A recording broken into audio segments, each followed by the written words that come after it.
unawezaje kustahimili ukasema ni mpango mkakati wangu ninabaki, wakati unaona soko zima kila ukiingia ubaoni, tena siku hizi tuna ubao tunauona, ukiingia ubaoni watu tu wanauza, kila mtu anauza.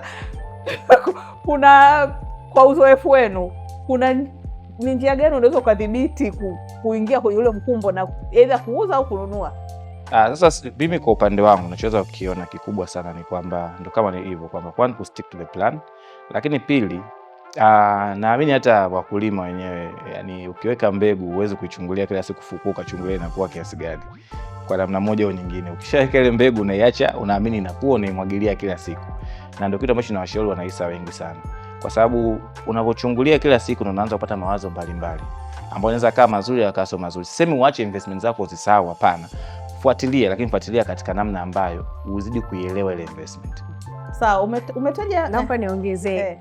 Kwa kweli Rich alivyosema, stick to your plan. Pressure kweli ni nyingi, lakini ukistick kwenye plan yako, kwanza bei ikishuka huwa ndio muda mzuri wewe kununua zaidi, kwa sababu mpaka uangalie malengo yako lini kabla kununua. Baada ya kushauriana na madalali hawa wa hisa, wakakwambia hii kampuni mwelekeo wake ukoje, strategy zake zikoje. Kwa hiyo kabla kwanza hujaanza kununua, lazima ujue strategy ya yule kampuni. Hiyo kampuni ita exist in 10 years. Hata magwiji wengine wanaongea, don't invest kwa kusikia tu, usiende kwenye hype.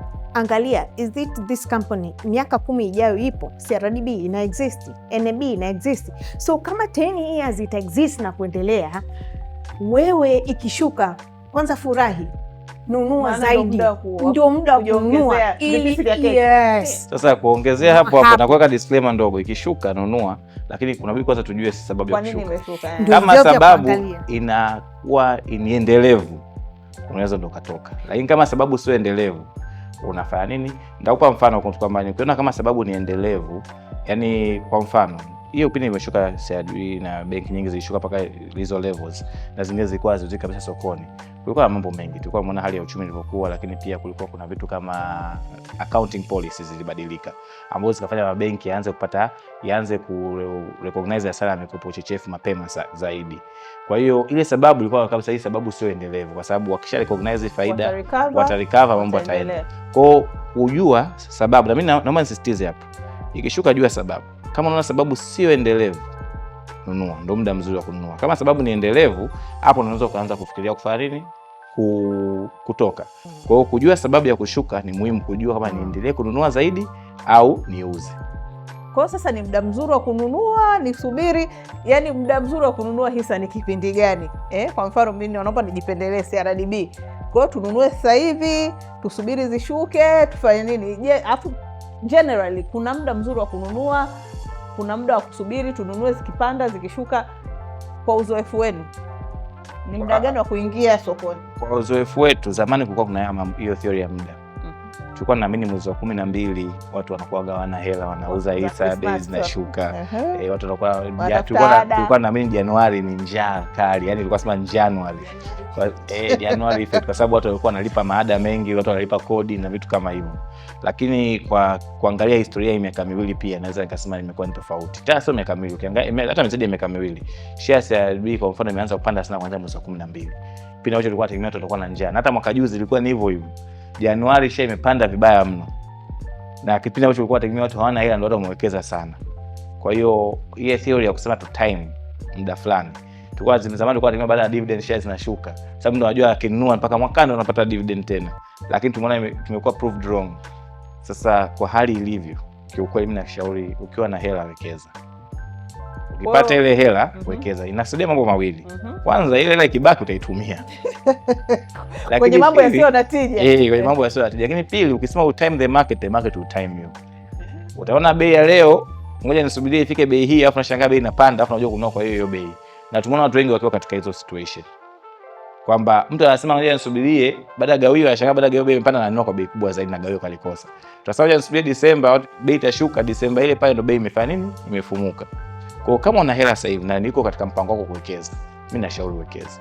Hivi naweza nikanunua hisa leo, mtaji wangu ukashuka kabisa. Kwa mfano nikanunua hisa labda za milioni 5, labda bei iko shilingi 200.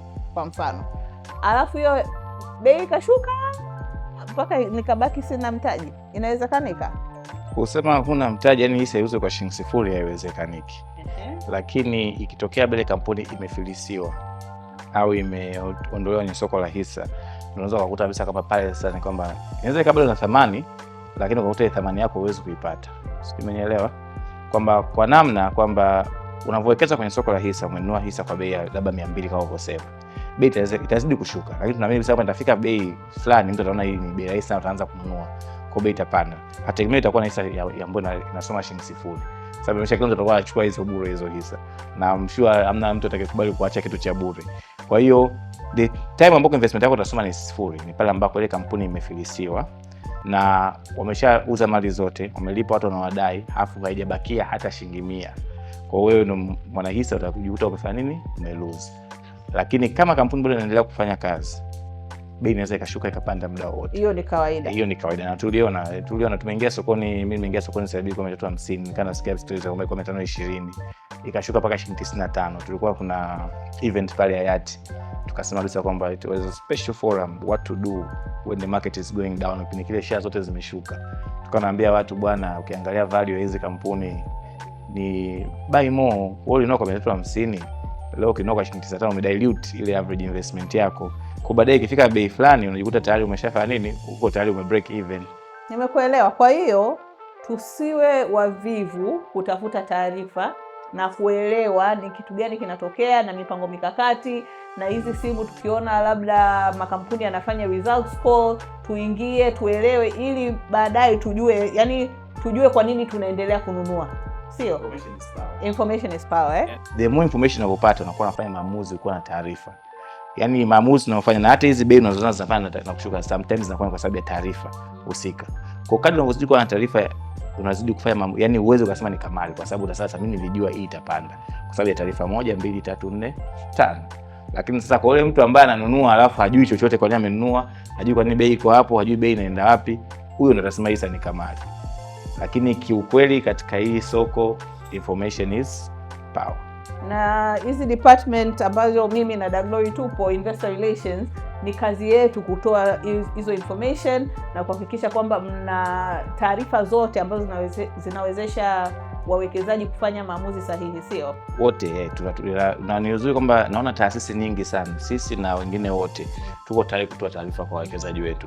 Unakuta kabisa kwamba ikitoka gawio, mimi uweze amini tangazo la gawio nimeona kwa mwekezaji ka posti, mimi naamka saa 12 watu waishachukua taarifa waishaiposti. Watu wako active, watu wako saa 6 gazeti litoke ili waangalie kampuni. Kuna wawekezaji wako serious, watu wako serious. Kwa hiyo unakuta hizi taarifa ziko kila sehemu, lakini ndio kama nilivyosema kwamba bado tunaenda extra mile, tunatoa webinar, tunatoa daily report kwa watu ambao wamesubscribe kwenye hizo kuna results call tunafanya kila presentation kwenye website. Kwa hiyo naamini taarifa ziko pale, ni mtu tu kuamua kuzichukua na kuzichakata na kuzichakata, asione tu haya hizi jedwali financial zimetoka hazinihusu mimi, zinakuhusu. Kwa hiyo kama ni mwanahisa, taarifa zinakuhusu, tafuta ili ufanye maamuzi sahihi.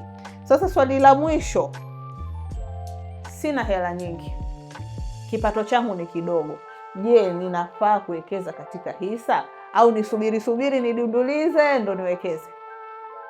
Naona sasa hivi kudunduliza bado ni jambo zuri, ni consistency. Yaani mtu akishaweza kuwa consistent anafika mbali. Zamani tulivyokuwa nakuwa wazazi wetu wakakwambia bwana, kujenga sio ngumu. Unanunua nondo moja unaweka. Baadaye utakuja kununua tofali hivyo mfuko moja wa sementi unafaitua tofali unaweka. Baadaye unakuja kupata nyumba. Na ndio theory hiyo kwenye hisa. Na hisa ni rahisi zaidi kwa sababu ukinunua nondo moja na ukinunua nondo 100 gharama za usafirishaji zinakuchapa. Lakini huku kwenye hisa ukija kununua hisa 10, kuna watu ndio tunabisa kuona. Mimi nimeingia sokoni, kuna jamaa mmoja alikuwa na consistency. Yule jamaa na hisa alikuwa anapataga sijui shilingi ngapi kwa siku. Alikuwa anakuja kila siku saa 10 kasoro dakika 10 hivi. Ule muda ambao nyewe tayari mmeshafunga vitu tayari kwa kwenda nyumbani. Wanakuta na anakuja pale na 20,000 kake, 10,000 kake ananunua hisa. Yule jamaa ni kwamba leo ana shilingi ngapi? Kwa sababu pengine ananunua hisa kuanzia shilingi 300, 200, kashuka hadi 95. Yeye ananunua tu. Na bahati mbaya pekee kwa na vyeti. Wasio kuja pale ofisini na vyeti kama na alikuwa kila kinunua anaandika. Hapo anakuja baadaye ku collect vyeti. Wasio anakuja akija collect vyeti, sababu vyeti vilikuwa tunalikuwa na delay kama ya mwezi kupata vyeti. Kwa anakuja ku collect vyeti utakuta bando kama hivi imejaa vyeti anaondoka navyo. lakini alikuwa na consistency. Sasa hivi mambo yamerahisishwa, una applications na unaweza kununua hisa 10 na kuendelea. Ile accumulation in time, after una accumulate, kwa sababu kwanza unavunua hisa 10, 20, 50, 100, 200, 300 inakupa tabia ya kusave. Kwa wewe hapo unaweza kuona 50,000 au 100,000 ikawa sio hela kubwa sana. Hela kubwa. So inawezekana. Ni hela kubwa. Tukubaliane kwamba ni hela kubwa. Sawa. Sawa. Kwa hiyo inawezekana ukasema bwana hii hela sio ukaitumia kwa matumizi ya kawaida. Na tumeona mtu unaenda Jumaa weekend kurudi Jumatatu. Unaweza ukashangaa kutoka Ijumaa, Jumatatu ukiangalia hela uliyotolepo katikati ukashtuka wewe mwenyewe. Lakini kwa kutoa ile hela ungewekeza ile Jumaa ingekuwa umesave kidogo. Ukatumia kodi yako, ukatumia nondo zako vizuri. Wewe umesave. Kwa hiyo utasasa hivi laki moja ambao tunaviacha vya 50, vya 20, vya 30, ukija kuviaccumulate, after bei kapanda, unakuja kuona uwekezaji unitija. Kwa hiyo subiri, is it better ninunue kidogo kidogo au nisubiri ili ninunue at once bei kishuka? Narudi hapo. Inategemea pia na aina ya mwekezaji. Mimi umesema laki moja ni kubwa, si ndio? Kwa mimi na wewe tunabidi tununue kidogo kidogo. Kuna mtu mwingine yeye ana hela nyingi. Ana billions tu ashumu. Yeye hataki kwenda kuinvest laki moja. Anataka kuja bilioni yake awekeze amalize. Apate mzigo. Aweke milioni 200 yake amalize. Kwa huyo obvious atafikiria kuwa na hela nzuri aingie sokoni sababu ni material. Kwamba yeye akinunua hisa laki moja wake ni material kati ana mabilioni. Kwa hiyo yeye atataka kuingia mara moja atoke. Lakini kwa mimi na wewe ambao wewe umesema laki moja, na sasa mimi na wewe kwa sababu umesema laki moja ni kubwa. Kwa hiyo kwa mimi na wewe tutadunduliza. Kwa hiyo inategemea na kipato. Kuna mtu mwingine ni sawa sana kuambia kwamba unajua hata kwenye hizi cash flow tulikuwa na watu fungani zamani. Mtu mwingine anataka na tufungani moja kubwa inaongezea faida kubwa. Mtu mwingine anataka azigawe kwa mwezi, kila mwezi anapata japo kitu. Kwa hiyo inategemea na aina ya mwekezaji. Lakini kama kabisa unajua sasa mimi kwanza uwezo wa accumulate sina, au mimi hela yangu napata taratibu kidogo kidogo, basi wekeza kidogo kidogo. Lakini kwa yule mtu ambaye anajua sasa mimi hela yangu napata kubwa mara moja, huyo anaweza akawekeza kubwa mara moja. Wewe unapata mshahara mwisho wa mwezi, uwezo ukasema utawekeza 30 kila siku, kwa sababu unasubiria mshahara.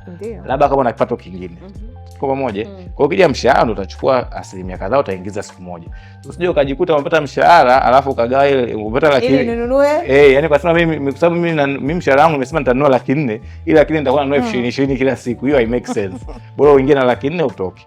Lakini kwa mtu ambaye anapata hela kila siku, anapata hela kidogo kidogo. Na biashara yake akipata hesabu zake. Au labda unafanya kazi unapata per diem, unapata sijui allowance, unavitupia pale taratibu. Hii kama kipato chako unakuja in lump sum, basi nunua in lump sum. Kama ile inakuja kidogo kidogo, nunua kidogo kidogo. Cha maana tu tufikie mpango wetu, tufikie malengo yetu na tufike mbali. Na mimi naamini kabisa wawekezaji wote wa mwaka huu in the next 10 years wanacheka. Yaani usifikirie mwakani au mwaka. Sababu watu wengi wanakuja kinunua leo mwisho wa mwaka nitakuwa na shilingi ngapi? Achana hizo taarifa. Wewe piga hesabu in the next 10 years utakuwa wapi? Nisipokuepo. Kumbuka mimi unajua nilikuwa naongea na watu. Piga hesabu sasa hivi tunavyoongelea hizi CDS zilizokuwa nazo sokoni kama CDS lakini. Hapo kuna watu waliofariki, CDS zao hazitumiki tena. Kuna watu ambao yani kuna watu wa CDS 3, 4. Kwa hiyo nikipiga hesabu unaweza shangaa labda investors wote tuko 500,000, 600,000. Tuashumu tu kwa hapo. Watazani tuko milioni 60. Sasa hivi unaona hizi bei zimepanda kwa sababu kuna watu kama 100,000 lakini mtu wamekuja wapi? Imagine siku hiyo watu milioni 2 wapi? Soko lina kitu nenda. The time is now. Yes. The early bird, wazungu wanasema early bird. Without any doubt. Haya, sawa. Sasa hapa kati kuna notice 2 tumetoa. Sawa. Notice ya kwanza tumetoa hiyo ya gawio. Na kuna tarehe hapo zimetajwa. Mimi mwenyewe kwa kweli niseme tu imenichukua muda kuelewa kumdiv, xdiv, maana mambo yalikuwa mengi. Kwa hiyo tumetoa dividend declaration, tumesema gawio ni hii, ukinunua mpaka tarehe fulani unapata gawio. Ukinunua tarehe fulani upati gawio. Hebu naomba mtuelezee kitototo. Nini kinaendelea? Tumetoa tangazo la gawio, mwanzoni ulisema kuna tarehe 4, tarehe 5.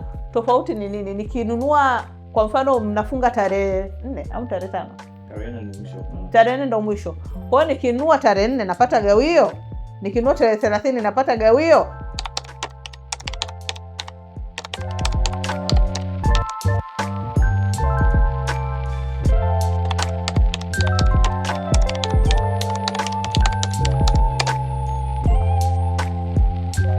CRDB Bank, tunakusikiliza.